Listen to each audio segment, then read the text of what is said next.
These videos are not financial advices. Everything shared here is provided for educational purposes only. Hello everyone and welcome back to another video. Today I'll show you some of my trades and I will try to explain each and every single one of them. This is the first trade I'm going to take. This one. This is a beautiful okay, let's go. I just took it. This is a decision point. Meaning, previously we have a resistance which has been rejecting the price multiple times. All of a sudden, we have a crazy movement in the chart. This is a spike. And we broke all these points that previously has been market respecting. So what happened? Why and it's not respecting anymore? Because there's some force entered in the market. If you look, this is an order block. And this is the fair value gap. So this is the starting point that force came into the chart. And how do we maximize the chance of winning? Is by going to the lower time frame and marking a zone as your lower time frame entry. Let me just let this trade close. I'll take a screenshot. I journal my every single trade. It will help me to have a track of my trades and put it here. That was a double trade, so I'm gonna be adding 2 trades. Now I journaled my trade and also I uploaded a screenshot of my trade. Okay, so that's how journal works. And let me just change this to flag mode. It was on manual mode, now I changed to the flag mode. All right, so let me mark the okay, this is the point that the market has been respecting and then it's broken. Now I want to mark the order block real fast. Boom. Order block is just before the crazy breakout, and then I go to lower time frame. The first thing I see this demand zone, so I just make this a little smaller, and then this is my entry, as you can see. Okay. Sometimes we don't see the entry in 30 seconds, so we have to go to 15. Okay, now we went to the 15 second. Our entry zone is even smaller, meaning more accurate. Sometimes I usually just take the first entry I see. It really depends how you approach this. You can see that the price touching this and then jumping up because there's a lot of buyers. This is a demand zone actually. And that's why market is reacting. If you look a little right here, you'll see this is a supply. If you want to go a little deeper in terms of confirmations, this is a supply. And we know that when a supply is broken super strongly, it turns to a demand. So if I even mark this little supply, it broke strongly. Next time is the point that the market can react from. So this is just another confirmation for me to know that this is a place that market can react. You need more confirmations. Of course, if you have more confirmations, your trade's going to have better results long term. Okay, if I wanted to add this common point of rejection as well, okay, having 5 rejections touching it. If this rejection you see, it was coming a little deeper, touching this common point of rejection, that would be an absolute beast, crazy trade. And which I didn't really wait for this common point of rejection because there's a high chance if you just, the more confirmations you add, the more unique your trade gets, meaning the less opportunities you have, but more accurate. Okay, more accurate opportunities, less opportunities. If you have a lot of entries on a particular strategy, it means that the winning ratio of that strategy is low. If you have very occasionally happening setups, meaning the winning ratio is high. Look at this doji break, beautiful. This is a buy that would be takeable because of the doji break. Also, this is an overlapping level which is also broken, so that's double confirmation for me to take this green one, which we haven't really taken. So yeah, I will try to really explain deeply what is happening in my mind when I'm taking a trade, instead of just taking the trades and not explain that much.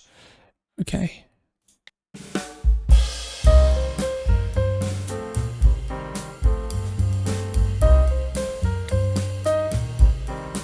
Okay, I really love to take this with a small amount.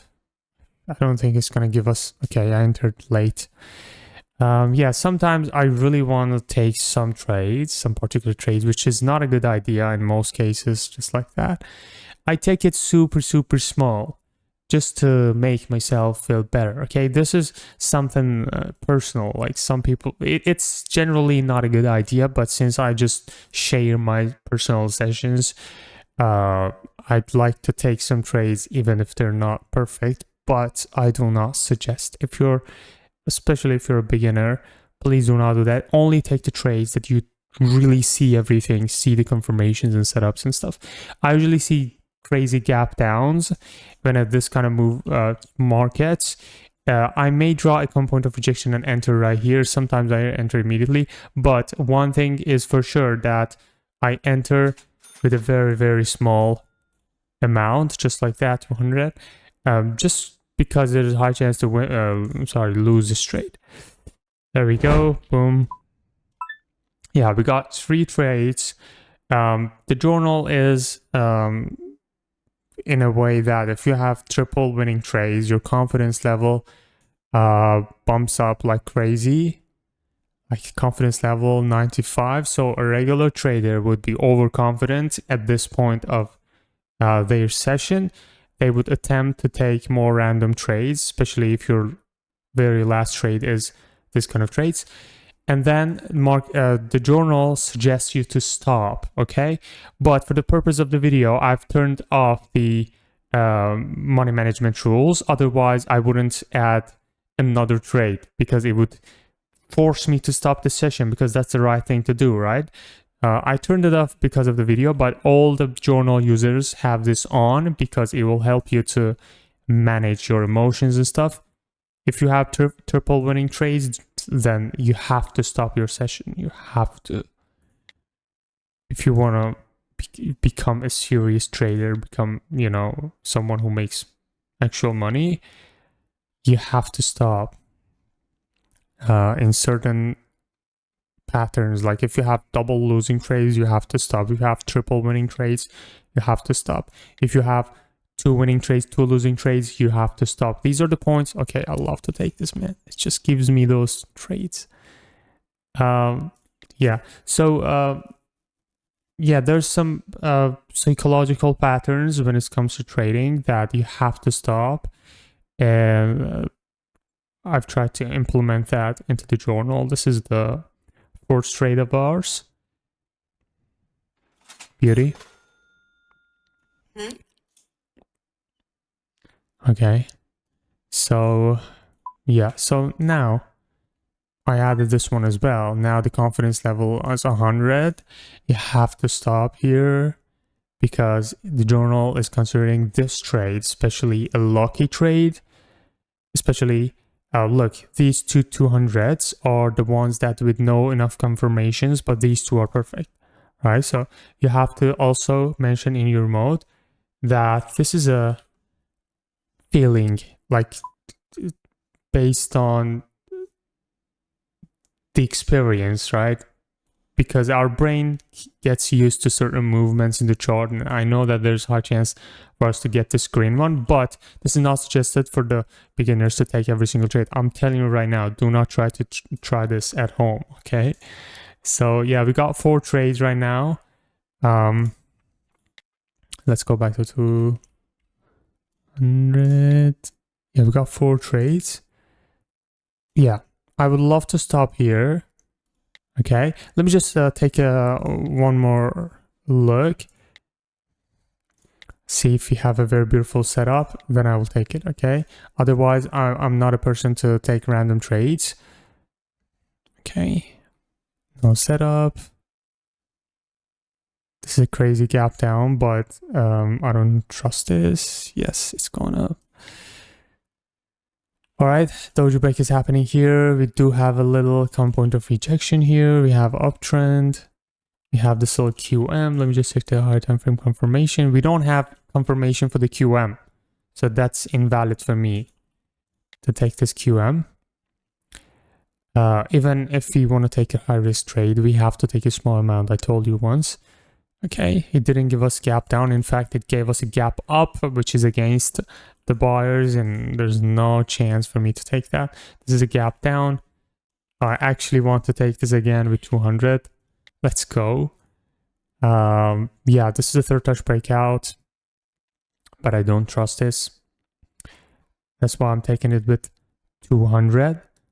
And this gap is actually the breakout that happened. You know that when you have third touch breakout, this is your first touch, second touch. After second touch, you need to create a higher high compared to previous high, right? And then the breakout, and then you take the next one, right? And that's what a third touch breakout is. Of course, you have to have confirmations. And in this particular case, you see first touch, second touch, higher high compared to previous high. Then the breakout didn't happen on this candle. It jumps down and creates this gap. And then I consider that gap as a breakout. That's why I'm a little risky. That was a losing trade. Boom. See, if I wanted to take a perfect breakout trade, this candle should have broken this line, and then we would see the gap down. Especially now that we have this round number right here, a huge gap jumping down on this round number, or maybe the breakout looking like this, the next candle starting from this as a gap down. This would be the gap down, and that would be the trade that I would love to take. Now this one, just same as the previous ones, previous two ones. I'm gonna add it. Boom, it was a losing trade, and I got punished. Okay, this is how it looks like. Triple winning trades, you have to stop. Now the rules are triggered. Now I can't continue a session because I've turned the rules off, strict rules. Otherwise, it wouldn't even let me put another trade. Okay, end session right here. Did you follow those? Yes, I did make some mistakes. Took too many filling trades. Okay. That's it. That was my session. I hope you enjoyed. Do not forget to join the Telegram channel. And if you want to use this journal, there's the link in the description. Thank you and peace out.